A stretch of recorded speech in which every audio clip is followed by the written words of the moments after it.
L'avenir appartient à ceux qui se lèvent à 5h40 du matin. C'est le cas de Léon Pongombo.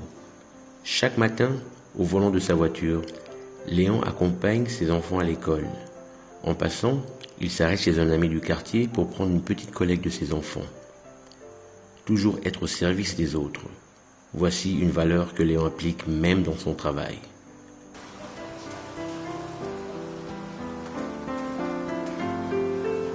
Aujourd'hui à Kinshasa, en plein centre-ville, dans les galeries présidentielles, se trouve une imprimerie appelée Le Jacques Print.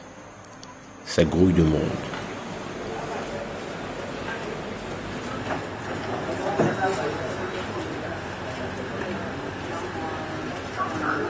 Certains viennent pour agrandir leurs photos, d'autres pour des travaux de reliure, de sérigraphie ou de photocopie.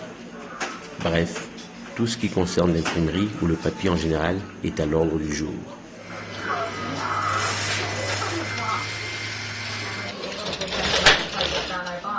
Léon et Jackie ont fusionné leurs deux prénoms et ont baptisé leur nouvelle création Le Jacques. Le Jacques, c'est donc avant tout une histoire d'amour.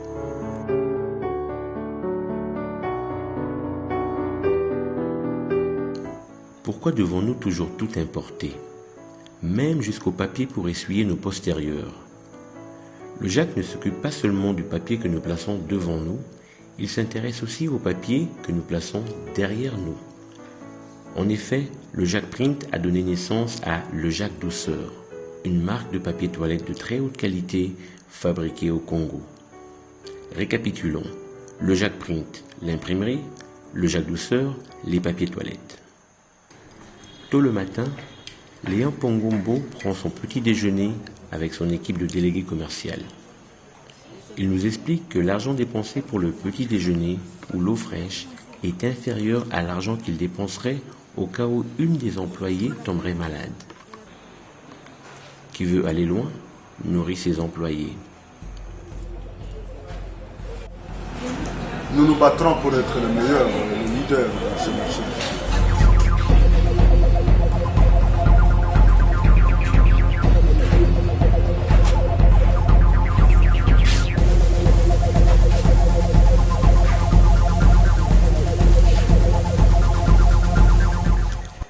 Il est 8h juste. Le ventre plein, les délégués commerciaux écoutent attentivement les instructions et les encouragements de Léon. Très bon résultat, très encourageant. Nous n'allons pas baisser les bras, nous devons y aller, nous devons pousser davantage. Vous savez que chaque jour, nous avons cette opportunité de vendre un peu plus. Donc, encore une fois, félicitations. Battez-vous, avançons. Nous avons certainement un avenir meilleur devant nous. On se fixe des cibles à atteindre et on surveille de près la compétition.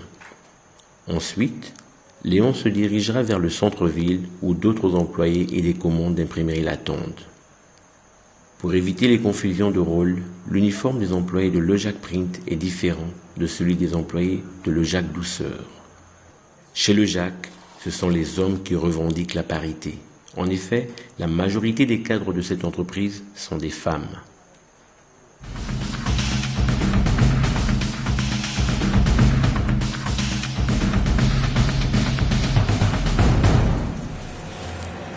Je me suis inspiré du modèle sud-africain. En Afrique du Sud, il y a beaucoup plus de femmes qui travaillent. Et quand vous arrivez dans des endroits où les femmes travaillent, il y a beaucoup plus d'ordre et beaucoup plus de bons résultats que là où il y a beaucoup plus d'hommes.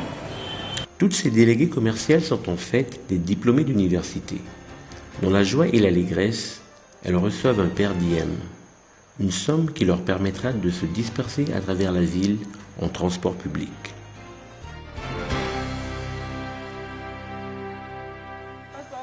À 8h30 précise, leurs produits à la main, chacune dans un coin spécifique de la capitale doit trouver de nouveaux distributeurs. Le sourire, ça fait partie de la stratégie de Le Jacques. Tous les jours, ces délégués commerciaux sont envoyés dans tous les coins de la ville à la recherche de nouveaux marchés pour Le Jacques Douceur. Malgré la qualité supérieure de Le Jacques Douceur, son prix demeure très accessible aux consommateurs congolais.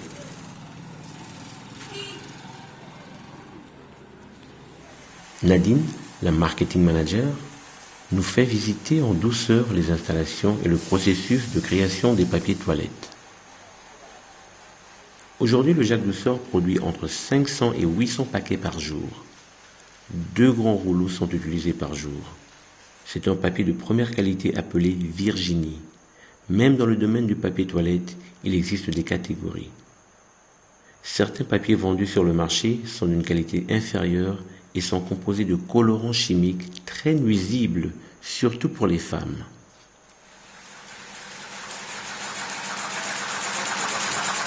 C'est tellement doux qu'on serait tenté de l'utiliser recto verso. Le Jacques s'est vite agrandi en 4 années d'existence, surtout avec la création de Le Jacques Douceur. À Limité, le Jacques emploie 24 personnes et à la Gombe, 17 personnes.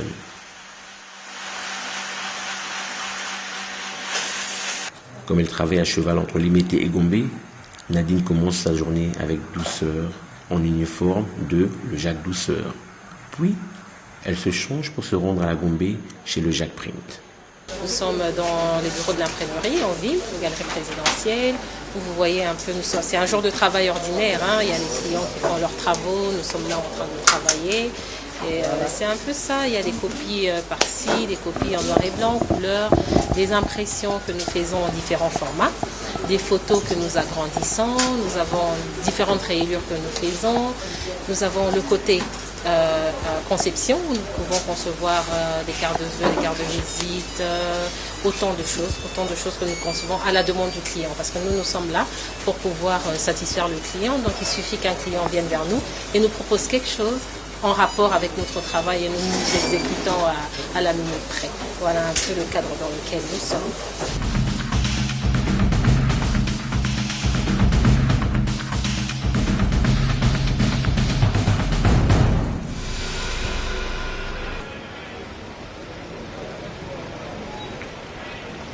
Chaque année, Léon organise une conférence de 2 jours dans un hôtel de luxe à Kinshasa. La première journée est consacrée à ses partenaires, comprenez ses clients. L'idée, c'est de consolider les liens et échanger sur des sujets touchant à l'imprimerie en RDC ou à la gestion des entreprises en général. Nous avons commencé nos activités au mois de juillet en ce qui concerne la branche papier hygiénique, mais curieusement, nous avons vu le service de contribution nous adresser un avis de redressement alors que nous avons commencé les activités au mois d'août. Un avis de redressement sous-entend que vous avez travaillé pendant une année. Et vous êtes arrivé à la fin de l'année et l'année prochaine, vous avez déposé un bilan et au regard de ce bilan, l'État intervient pour corriger. Mais pour ce qui nous concerne, ce n'est pas cela. Dans une pareille situation, que faudra-t-il faire? Ça, c'est une équation très difficile pour nous.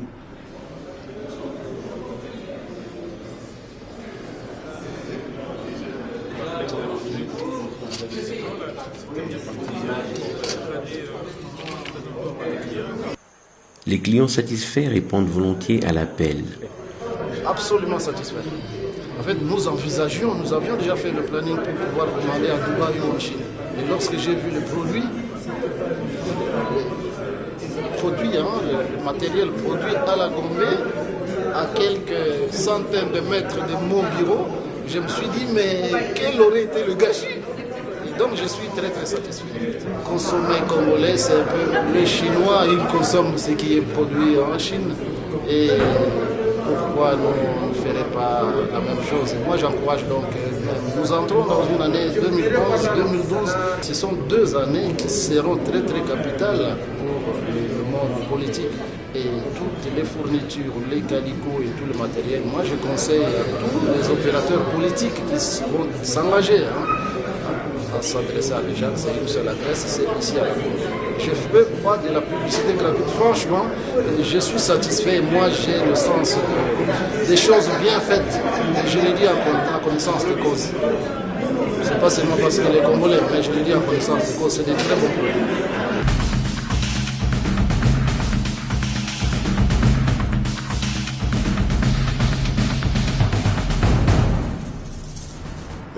Je suis arrivé à la conclusion selon laquelle l'administration existera tant que l'homme existera.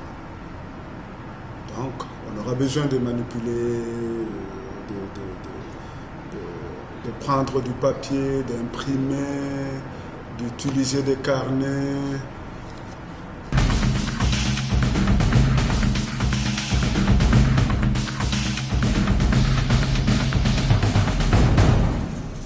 Je suis parti d'une réflexion pratiquement dans le même sens. Tant que l'homme vivra et mangera, il aura besoin de papier hygiénique. Donc, l'usage, l'utilisation du papier hygiénique s'arrêtera le jour où l'homme cessera de manger. Voilà, c'est clair. Hein, on ne peut pas chercher à aller beaucoup plus loin, mais c'est de petites réflexions. Et si ceux qui veulent développer le business ou ceux qui voudraient investir dans le business, ils n'ont qu'à se poser des petites questions, ils n'ont qu'à réfléchir tout simplement par rapport à notre environnement.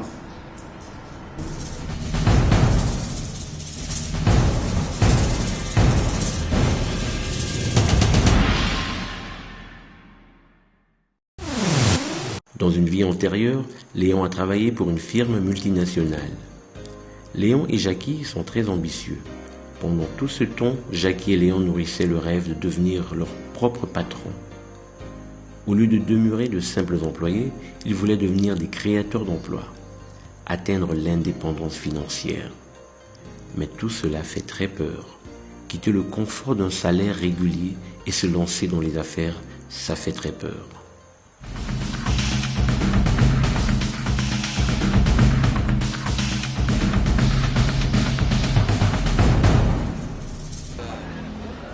Je l'ai connu, on avait je crois 14-15 ans.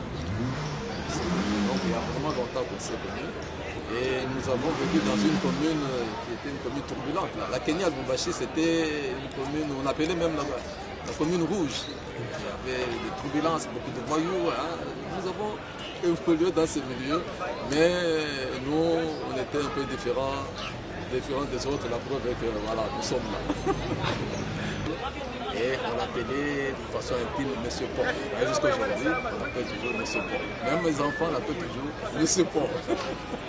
En tout cas, je n'imaginais pas que ce serait un entrepreneur. Il n'avait pas l'air de...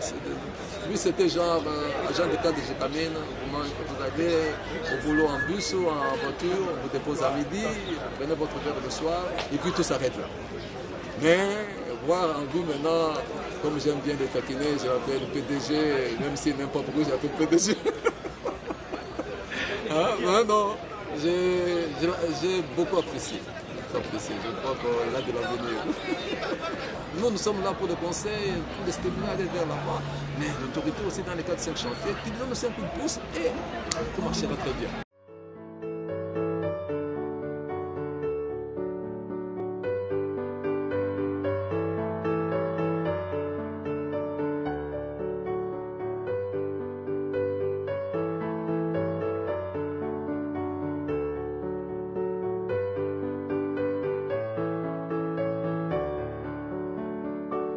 Oui, tout petit encore, il avait chaque sou qu'on lui donnait, il mettait dans sa petite caisse.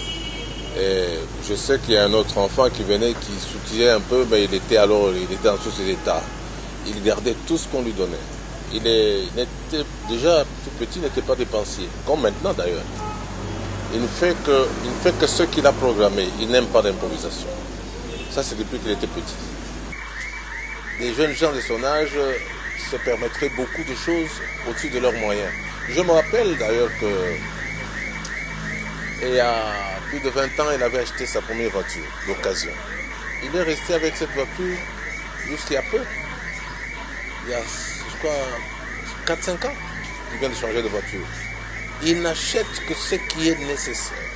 Il ne prend pas des choses pour étaler ses moyens, non. L'idée de créer une imprimerie est née en 2003 à Mbuji-Mayi.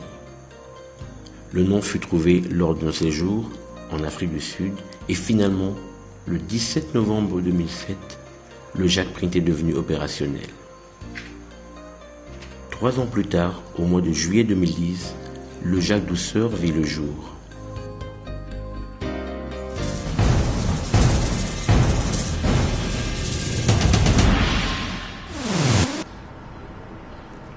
Ce que nous faisons, les séminaires, les formations, où nous faisons appel à des éminents professeurs d'université pour développer des sous-thèmes, c'est une préparation. Pour que demain, nous devenions effectivement leaders dans ce marché. Si nous ne faisons pas tout ça, nous n'allons pas gagner le marché. Nous n'allons pas nous imposer, nous n'allons pas devenir leaders.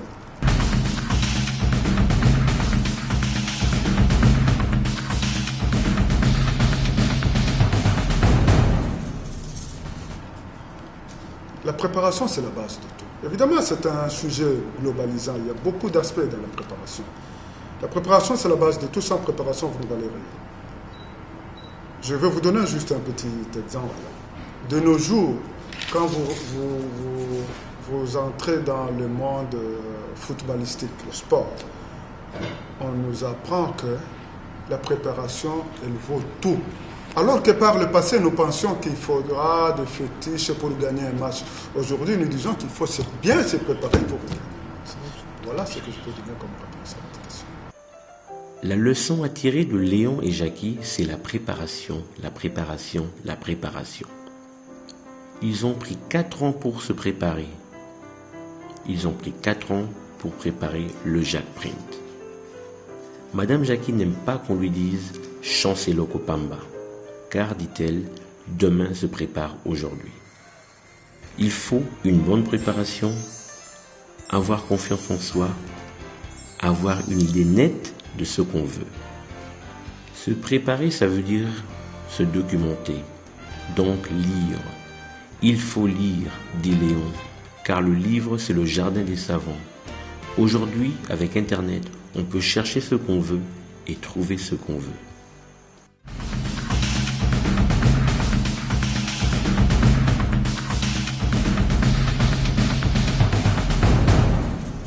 Nous travaillons comme, bien que nous n'avons pas cette dimension, nous travaillons comme des multinationales. Les chiffres, ça ne peut pas être un secret, parce que ça doit être connu du patron jusqu'au huissier. À plus forte raison, pourquoi pas les médias que vous êtes. Nous disons que nous avoisinons $1,5 million de dollars de chiffre d'affaires par an. Léon applique des théories et des techniques empruntées aux multinationales dans la gestion de ses affaires. Il considère son personnel comme étant des clients qu'il doit soigner. Les gens pensent que c'est des références, ce sont des dépensement.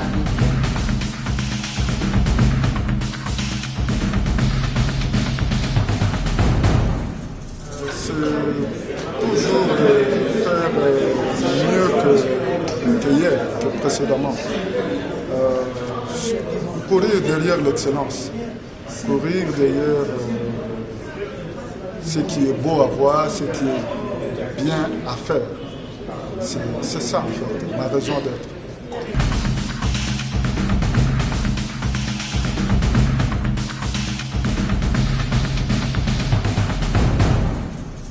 Il faut de la considération pour le personnel.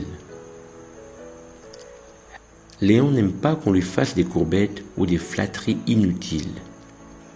Après un repas copieux dans un restaurant huppé, un vote a lieu. Un scrutin à un tour pour élire le meilleur employé de l'année écoulée, en l'occurrence l'année 2010.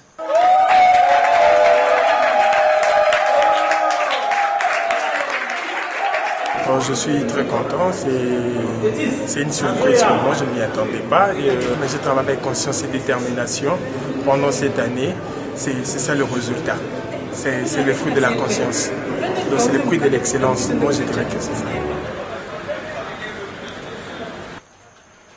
Si le client est roi, comment un roi peut-il s'incliner devant vous?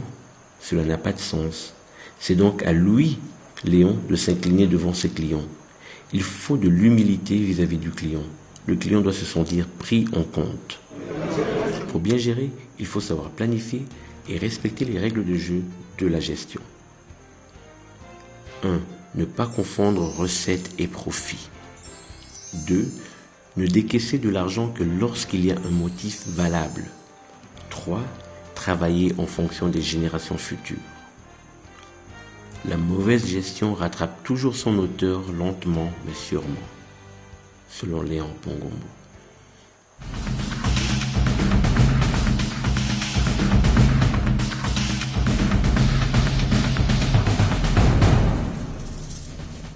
Léon prépare cette jeune équipe à prendre la relève.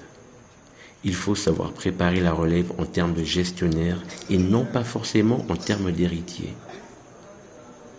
Pour Léon, un enfant qui n'est pas sage n'héritera de rien du tout. Mieux vaut, dit-il, confier ses affaires à un cabinet de gestion et permettre à la famille de manger les dividendes plutôt que de laisser gérer ses biens par un héritier mal préparé.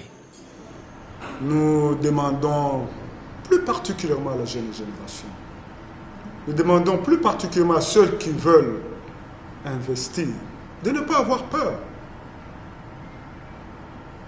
Il n'y a jamais eu un parcours, il n'y a jamais eu de parcours sans embûches. On peut rencontrer des embûches, mais à force d'y aller, dès lors qu'on a la volonté, on finit toujours par avoir de bons résultats. Le mot de la fin, c'est que je vous remercie. Je remercie aussi tous les collègues qui travaillent avec moi. Je vous fixe rendez-vous dans un avenir proche. En conclusion, il faut rêver et se battre pour faire de son rêve une réalité.